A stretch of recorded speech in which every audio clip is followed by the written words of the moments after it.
Hello, I'm Dango Rose. Welcome to the Mountaineer Podcast, where everybody's listening. The Mountaineer brings you the latest news of the peak-to-peak region, in print, online, through our podcast, social media, and special publications. Now, listen in to the latest news of the area with our local journalists.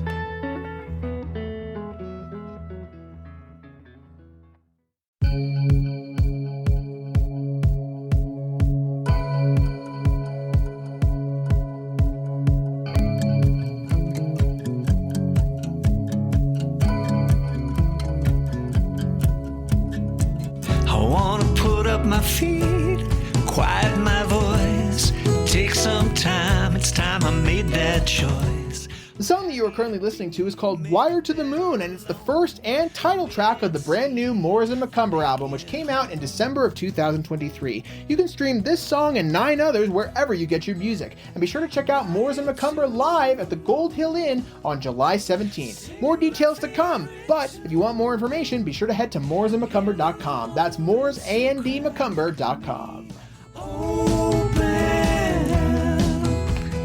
Wired to the moon, singing my favorite tune. In the moment, so crack me open.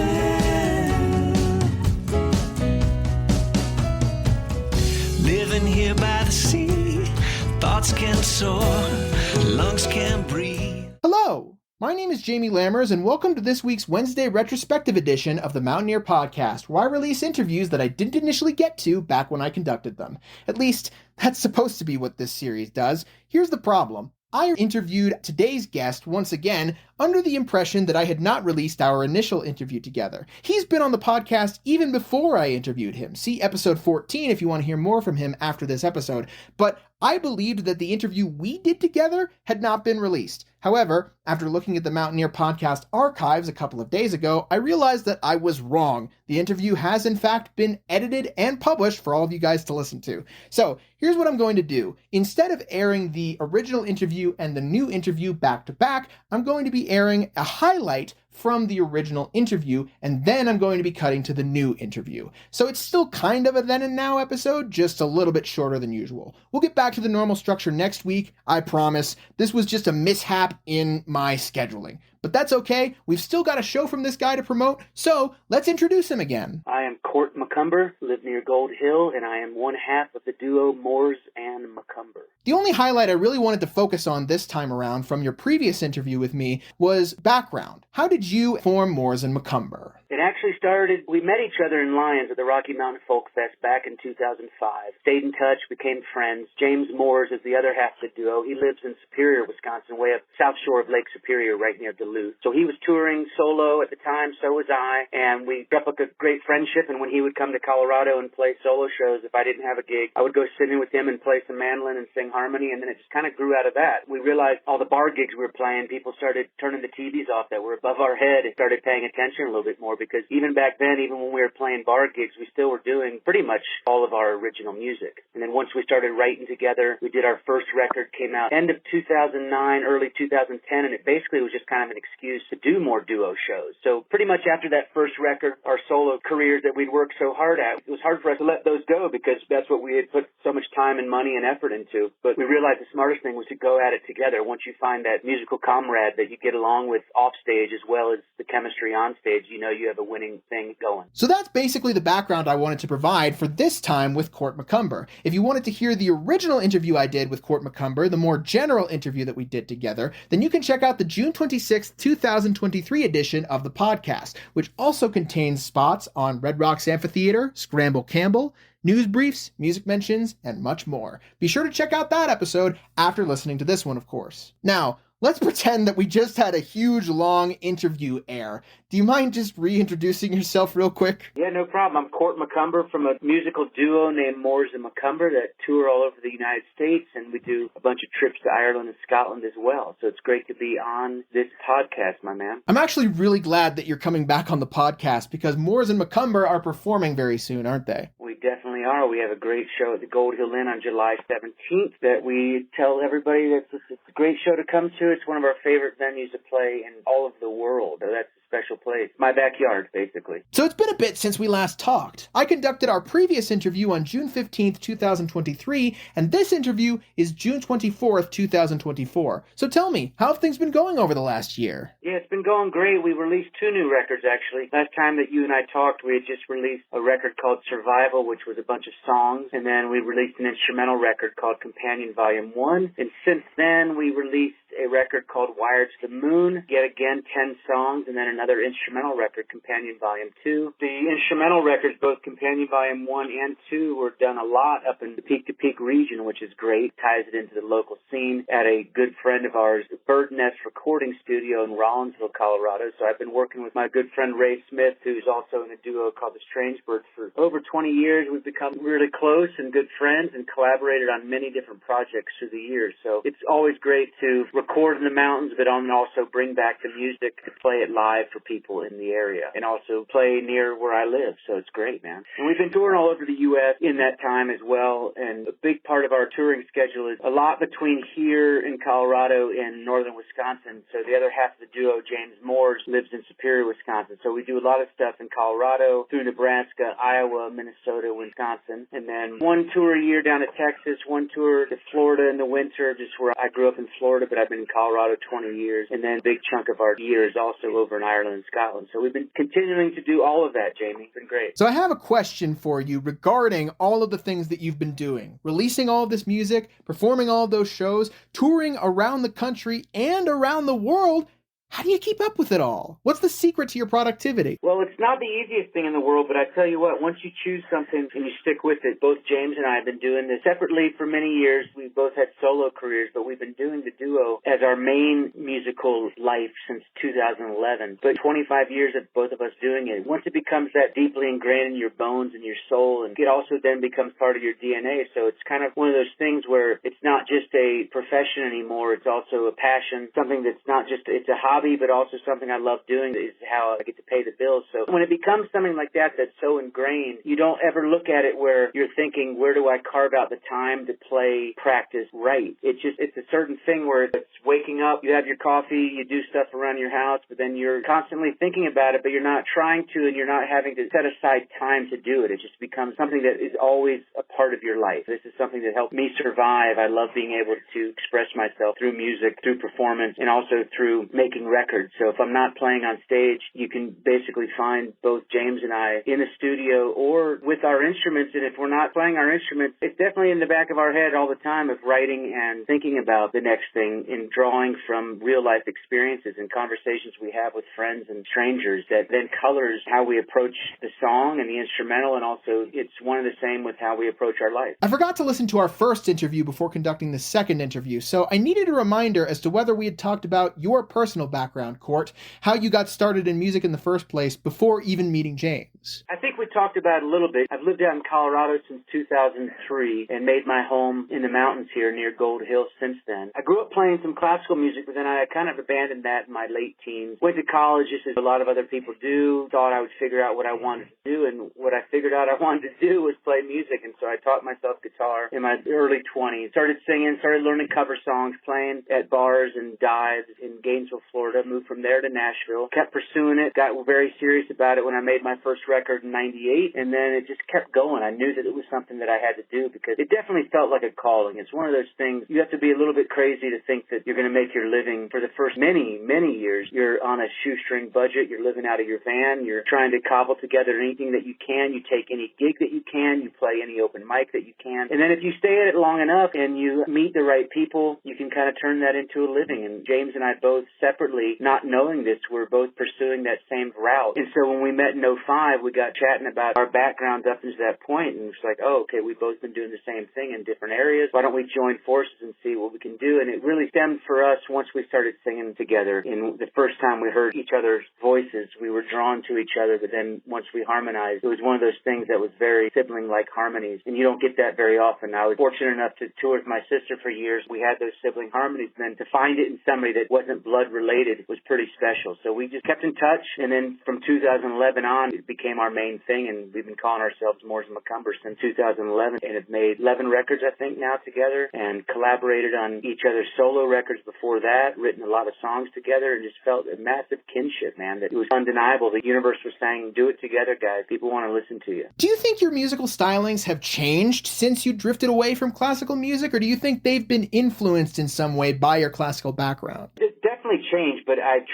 still play piano and cello in the duo. It's the main two instruments that I play, even though I play a lot of stringed instruments, and so does James. I would say that the sensibility of the classical background gave me a wonderful sense of harmony and arrangement. And so that's my strength that I bring to the table, is the music side of arrangement and harmony. And James brings to the table the lyric aspect of it. He's a wonderful lyricist and a great lead singer, and I've always been drawn to singing harmony and playing instruments that complement the lead player. I love being the side guy. I've done a lot of side guy work where I've played bass and keys and sang harmony in other bands around here for many years. And so to meet somebody that was already confident in being a front guy, it lent itself perfectly to what I had, my skill set. Growing up playing in orchestras and listening to that kind of music, I had all of those parts in my head. So when I write a song or I'm helping somebody else write a song and arrange it, I'm seeing it all. I'm seeing the music really and hearing it to know what to add, to color the song, to present it in the best way possible that the audience can then feel the deepest. Remembering a previous interview I'd just done with Sage Cook of Elephant Revival, We Dream Dawn, and Sage and Era, I wanted to ask, are you and James trained in music theory at all, or is it mainly instinctual for you two? I was trained in it early on, but like I said earlier, I abandoned that in my late teens, and then when I taught myself guitar and started learning folk songs and cover songs, I wasn't even thinking of theory at all at that time, but I do realize now, in retrospect, that I had a foundation in it, so it definitely helps me, because I'm kind of looking at everything through a piano theory way. I'm not somebody that still reads treble clef and bass clef. It would be painful for me at this point, but I can definitely chart stuff out, and I do look at it in a way that I'm very glad I had that foundation. James is very much instinctual, and I would say once I've started playing guitar, I've become that way as well. And through the years, I'm definitely now starting from, it's definitely instinctual and definitely from the gut and heart and soul feel of that. I'm not looking at it at all as something that needs to be perfect. I'm looking at it more of proficiency aspect of it, where I want to practice like my life depends on it, and then I want to perform with reckless abandon. That's the one way that we both look at that. And James is very much instinctual and will play strictly from the heart, which is really great to have that combination. I used to say that we had opposite strengths, and my wife had to remind me that we have very complementary strengths, so I like using that term better. Complementary strength is a more positive thing to put out in the universe. Is there anything in particular that's appealing to you about being the sideman in all of these different projects? I think I've always loved being able to bring my creativity, and it's a pretty interesting skill set. I mean, I think everybody that's a musician or artist and has their specific thing they bring to the table. And if you're just playing by yourself, it's hard to be able to really, I think, showcase everything that you can do. You kind of have to pick one thing if you're playing solo. When you all of a sudden get to play in an ensemble, you get to rely on the other people to do what they're really good at, and then it lets everybody shine in the group. And you can actually do a little bit less in a way that complements the music, and then together it sounds bigger than yourself always. So to be able to play with James and have the two of us be able to interweave our skills in the sound, it's not just two people all of a sudden. It sounds bigger than that, because now all of a sudden we're stacking all the stuff that we can do with how we color it with the instrument. So if you take, for example, if I'm playing cello on a song, James is playing acoustic guitar, you have the low end, then the acoustic guitar is on top of that, you have his lead vocal that's on top of that, and then you have my harmony vocal that's on top of that. So it's not just two people coming at you now, it's four different sounds that can then blend into something that's bigger than you'd ever be able to do by yourself. And I think that also happens with some of the best bands that most people like. It's like you're listening to it, you don't realize that your own ear is adding other parts too, because they've done their 3 or 4 or 5 piece things so well that then it's just a feeling that people get, and they don't even know why their ear's hearing that. It's just because of all the music they've listened to through their life. It hits you right where it needs to. It's a very full body experience. We talked about this a bit in our previous interview, but I wanted to highlight it again. What are your trips to Ireland and Scotland for? Yeah, it's a pretty neat thing. We've been doing that since 2011. We got an opportunity to lead our first trip. So what those are is we take 22 fans and friends over to Ireland and Scotland, and we sightsee during the day. We work with the company over there there that has a bus and a driver and a guide. And we basically curate these trips where go see ancient sites, learn about the culture, and then we bring in Irish musicians and Scottish musicians to play for the groups at night. And then we end up playing concerts as well through the trip for our group. So you're getting to travel Ireland, Scotland with us, and then also get to really immerse yourself in the culture of those two countries. And it's become a really big part of what we do. It's a nice complement to our year. When we play concerts in the States, we get to talk about these trips, and people get inspired to go on these trips with us. And it's really a neat thing that we love doing, and we'll continue to do that as long as we can. We've taken over 700 people, I think, now to Ireland and Scotland over the years. So it's been a pretty great experience for everybody and for ourselves. I wanted to do a bit of digging to see what musicians Moors and McCumber actually play with when they're in Scotland and Ireland. And in my research, there were some things that I just wanted to shout out real quick if you wanted more information about the tours. Not only can you go to the Moors and McCumber website to learn more about these tours, you'll get more information on that later, but you can also go to scotlandfolktours.com for more information about the Scotland tour and inishfreetours.com for more information about the Ireland tours. And these tours are very cool. What I didn't realize is that Moors and McCumber actually do these tours through companies, and because of that, there are multiple musicians who host these tours over the course of a year. For example, for Inishfree Tours in Ireland, the musicians that will be and have already hosted tours in 2024 alone include Ellis Paul, Buddy Mondlock and Mike Lindauer, Sloan Wainwright, Harmonious Whale, Kitty Donahoe, and David Roth. And those are just for the eastern parts of the country. There are also western, northern, and southern tours, and Moors and McCumber are going to be taking you all across the country. Meanwhile, Scotland Folk Tours hosts the Scotland tours, of course, and the musicians that have and will host tours in 2024 include Harmonious Whale, Buddy Mondlock and Mike Lindauer, Jason Wilbur, Jackson Grimm, Ordinary Elephant, Barb Bowers, Kate Campbell, Tim Grimm, Paul McKenna, Caroline Cotter, David Roth, Daryl Purpose, who once was a Netherland local and has been featured on the podcast before, John Smith, Katie Dahl, Kitty Donahoe, Katie Dahl and Julie Wolfe, and Stephen Fearing.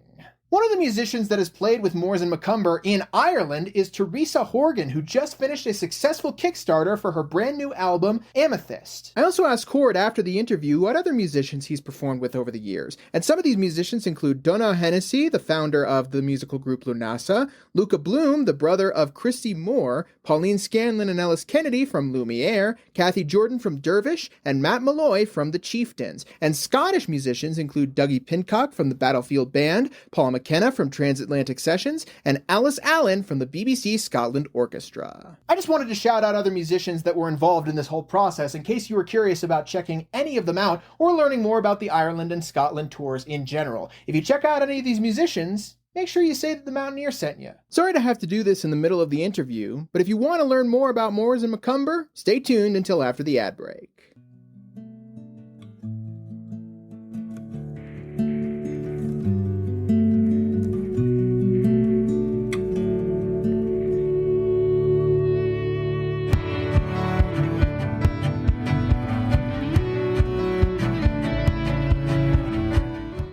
Here's an ozone tip for you. Don't go it alone. Carpool and combine trips to reduce ground level ozone. Created from pollutants like car exhaust, ozone is the Front Range's biggest air quality issue and a leading cause of respiratory problems. Hashtag just skip 2 car trips each week. Know when it matters most. Text Better Air CO to 21000 to sign up for ozone alerts and learn more at simplestepsbetterair.org. Music credits will be given at the end of the episode. I used to hide from myself, convinced of my uselessness. I'd listen to that little voice in my head. I had to move on, life's too short. I had to move along, run a new course. I had to move along, give myself a chance to be a little more. I had to move on. Welcome back. Let's get back to the interview. Court, what are some things that you hope people will take away from your shows, whether you're in Ireland or Scotland, or whether you're touring across the United States? I think a big part of it is that the one thing that James and I love doing the most is performing original songs that are heartfelt, original lyrics, original music, great harmonies. We love singing together, and we love presenting this to people. And the camaraderie that we have between the two of us, I think, does rub off on the crowd. It's just that relationship that you get when you get to perform for people. They get to see that. I think it reminds a lot of people of the friendships they have have in life as well. And we're able to package it in a way that's like we're singing songs that mean a lot to us, experiences that we've been through, but also become universal because we're singing about real life and we're singing it from our heart. We care a lot about it, and I think that comes through our music. So are you still going to try and tour across the country after all is said and done, or are you going to start and settle down a little bit in the near future? Pretty busy summer. I'm not sure when this will air, but we start up this next week in Iowa, and then our Colorado tour starts July 5th. We got some Front Range shows. We have some Western Slope from Redstone to Mesa to Grand Junction. We're in Ouray. We're in Canyon City, Salida, then Gold Hill on July 17th. We're up near Steamboat. We're up Fort Collins. We're in Evergreen. So a lot of great shows in July. We have another stint in August in Colorado, a couple private shows, but also now back to the Midwest before we head back to Ireland in September. So not a lot of slowing down, man. It's just we keep going. We love what we do. Like I was saying earlier, when it becomes something that it's not just your profession, but it's your hobby and your passion. It's the old cliche. You do something you love, you don't have to work a day in your life. And I would say that many small business owners would say, you're always working. We're always working at it for sure. But when you're doing something you love, that work doesn't feel quite the same when you're doing it for yourself and you're doing it with what you love. So I would say we're busy all the time. We play about 90 concerts a year, and we're in Ireland and Scotland for about 5-6 weeks in the spring, 5-6 weeks in the fall. So it's a busy schedule, but it's great, man. I hope people that are listening to this would take the time to check out our website and see what we do and come see a show because it's something we love. So I'd love to share that with other people. Are you going to focus at all on music in the near future, or are you primarily focusing on the tours? Right now, it's definitely tours. Since we just put out 4 new records since 2021, we're focused on touring and our trips abroad. But you never know, like during that stuff is when inspiration hits. So there's always stuff that we're gathering. I would say we're in the gathering phase right now. And when we have enough material, that's when we dig back into the studio. But right now, definitely focused on all these concerts that we have coming up. And,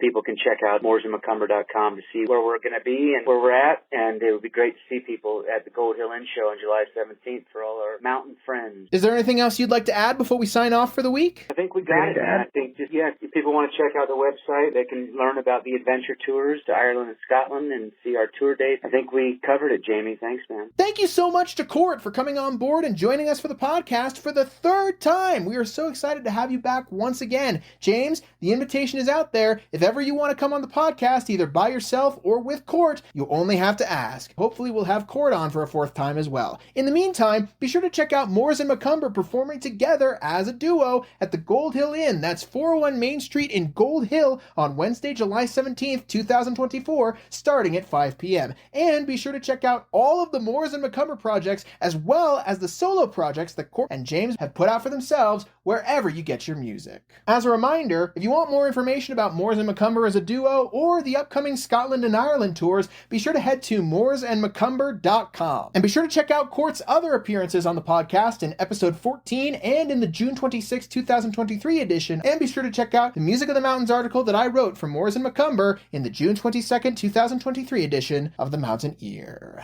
And remember, if you're local to the Peak to Peak area and you would like an interview with me on the podcast, or you would like to figure something out with advertising for the podcast, please email me at media@themountaineer.com and we'll get that sorted for you.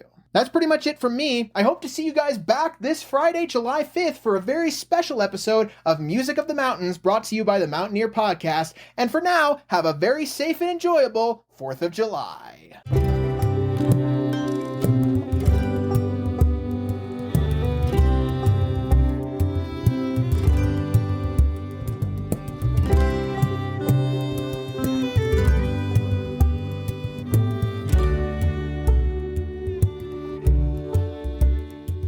Takes a long time to make an old friend. The song that you are currently listening to is called Old Friend, and it's the final track off of the latest Moors and McCumber album, Wire to the Moon, which came out in December of 2023. The song that you heard in the ad break is called I Had to Move On, and it's the 4th track from the same album. You can stream this wherever you get your music, and be sure to check out the duo live at the Gold Hill Inn on July 17th. Also, be sure to learn more about them by going to their website at moorsandmccumber.com. That's moorsandmccumber.com. In the shadow of a mountain so high, you and I, old friend. It takes a long time to make an old friend. It takes a long time to make an old friend. It takes a long time to make an old friend. Old friend. I remember when I saw you standing there. And that's it for our show. Subscribe online to get more access to more news, weekly updates to our community calendar, and a link to our YouTube channel by visiting themountaineer.com. Be sure to use the coupon code PODCAST when subscribing for a 10% discount, only available to our listeners. If you are in the local Peak to Peak area, be sure to pick up a print edition of The Mountaineer at a local business. I'm Dango Rose. Thank you for listening.